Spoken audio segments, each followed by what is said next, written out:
Hello friends, and welcome to this week's Blue Notebook Review. We'll be covering the week of August 24th to August 30th. We have a lot to unpack, and as always, if you stay to the end, we'll answer the comments and questions we received. During this week, we responded to 2,455 calls for service, putting our year-to-date at just under 81,000 calls. Of the 2,455 calls for service, 67 led to arrests, with 45 of them being from our homeless population. Our motor officers conducted 119 traffic stops, which resulted in 114 citations. They also investigated 25 traffic collisions.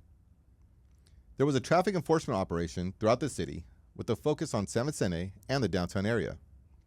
That led to 57 stops with 47 citations. There was a DUI checkpoint on Pico near Virginia Avenue Park. 422 vehicles went through the checkpoint, with 202 being screened by the officers. 3 drivers were found to be impaired. Our patrol officers conducted 124 traffic stops, issued 52 citations, and arrested 2 drivers. Our patrol officers were busy and made some great arrests.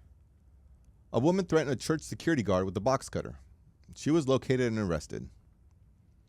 We received a 911 call about a man brandishing a firearm at employees of a local restaurant at 2nd and Broadway.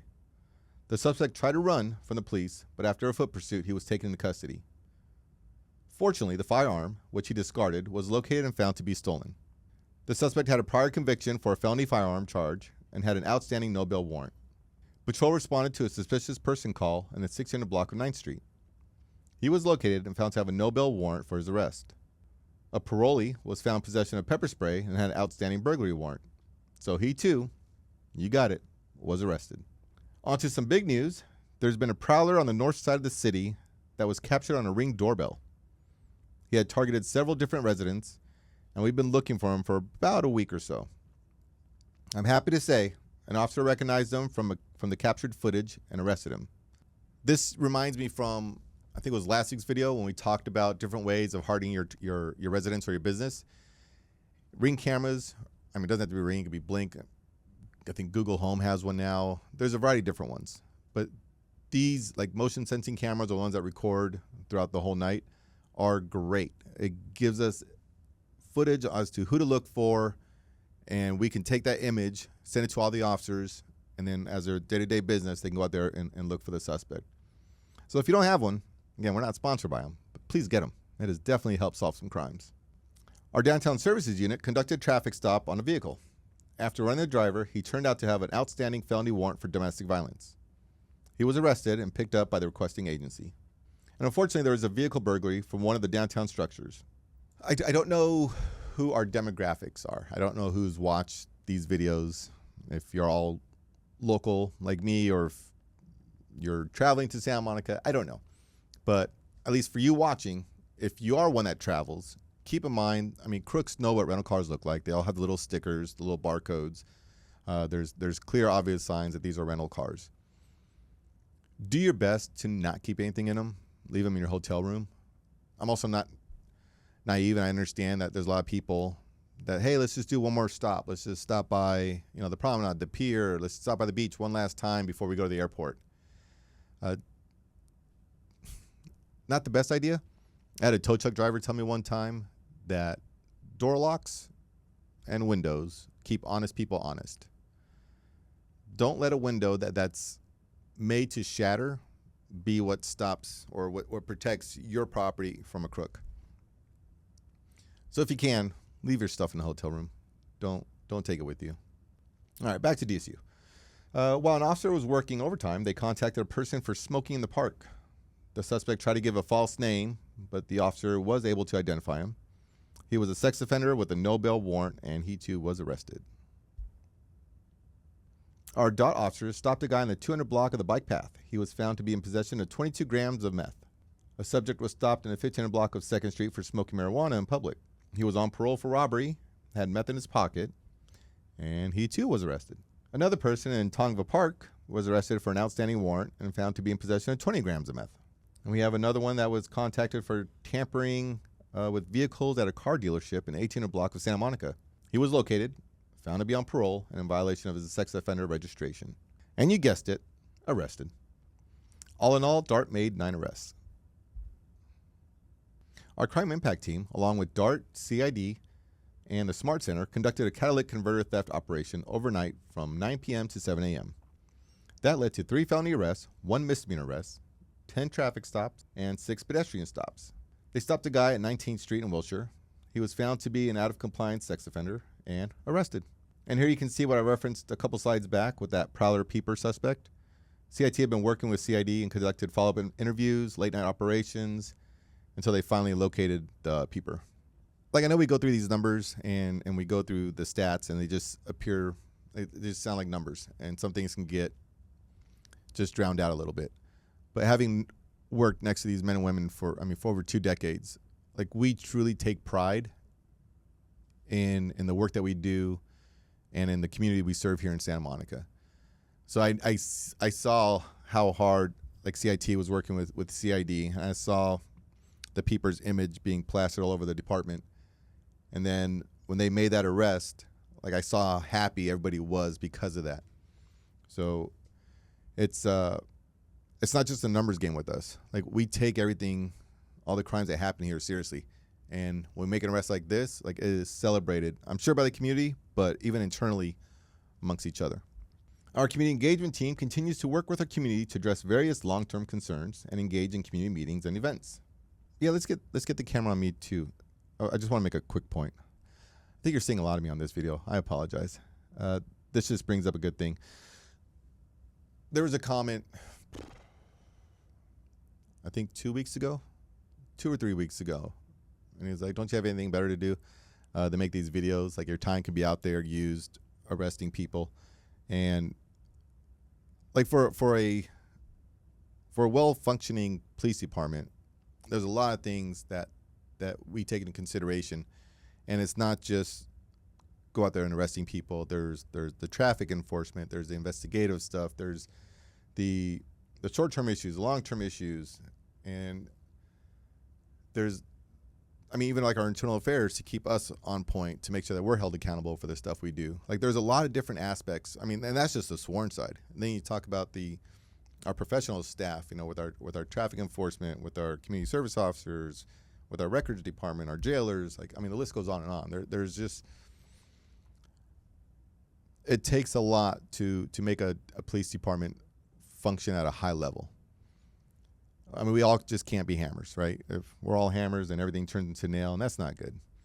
So when you see videos like this and we're taking time to share the information to you, or when you're scrolling online and you see the officer on TikTok dancing with a kid before you're quick to jump on the computer, like, don't you have anything else better to do?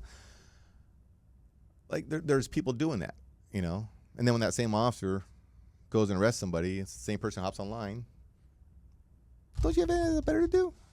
So it's I get it. Like, we'll never win, to some people, but all in all, we're doing a great job.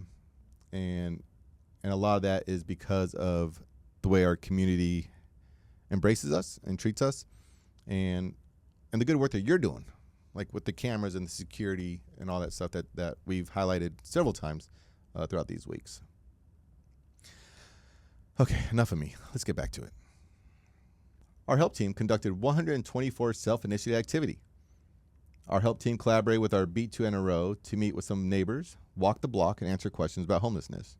First, a vet who had been homeless for 5 years was reunited with his brother in Arizona by way of a bus ticket purchased by Project Homecoming.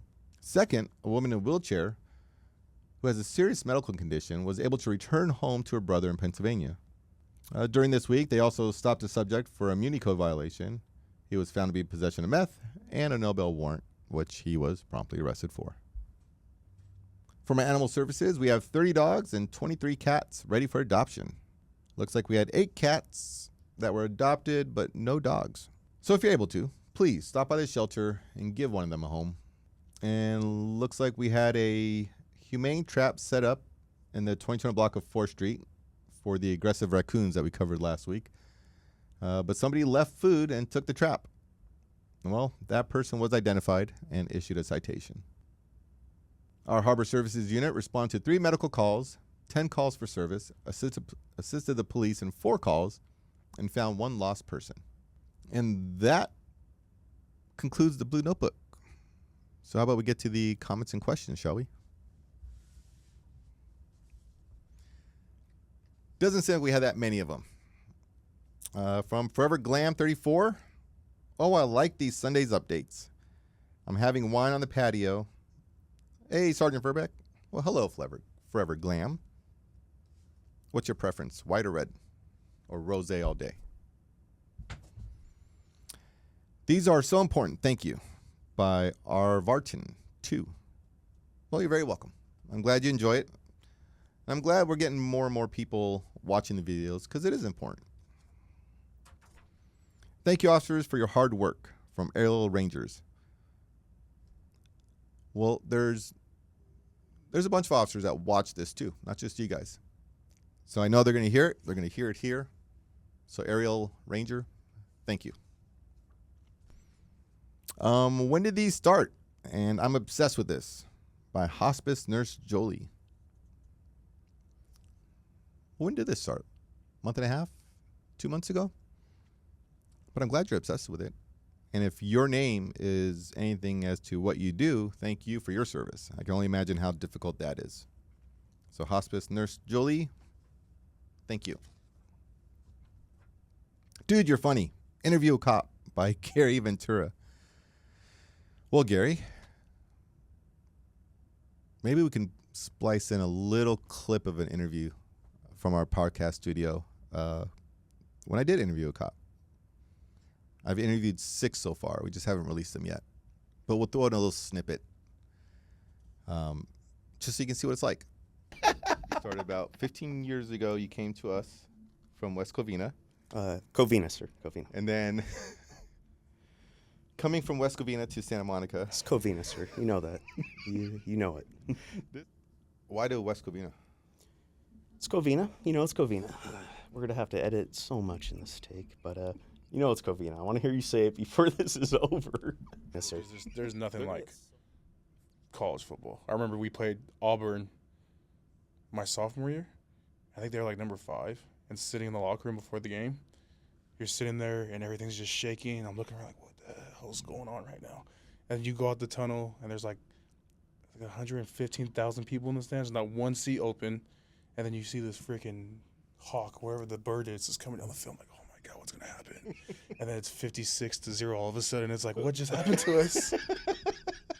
My parents migrated here from Cambodia in 1980.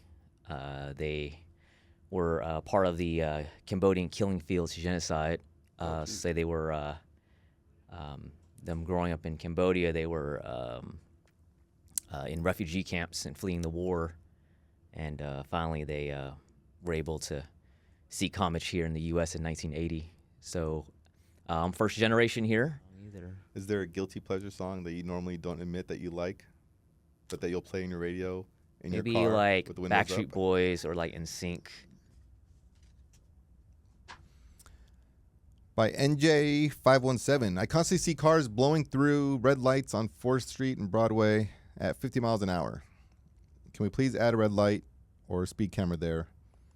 I also often see SMPD cars ignoring aggressive driving from cars that have clearly tampered with their car exhaust system to make them super loud. Would love to see more enforcement to all of this. Okay. It's funny you mentioned that. Some of the, I think we just covered it earlier. One of the slides where we talked about traffic enforcement in the downtown area, they actually did focus on the intersection.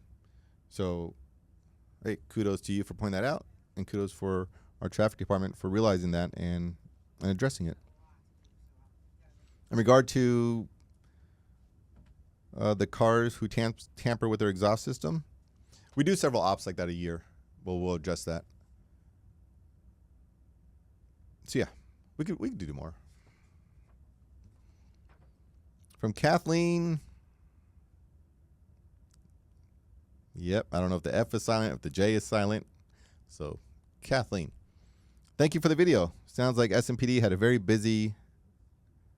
been very busy, as usual. Yeah, we have been. But I'll tell you, because with every arrest that we make, and especially now that we can arrest for the felony section versus the misdemeanor section, like that's one less person on the street to commit a crime. Whereas before, they would just be given a citation and released either in the field or shortly after paying a visit to our jail. Now that with the different propositions that have passed and we can arrest them for the felonies, they do have to stay behind bars a little bit more. And that affects the crime rate. So I think that concludes everything now. So good morning. And in case I don't see you, good afternoon, good evening, and good night.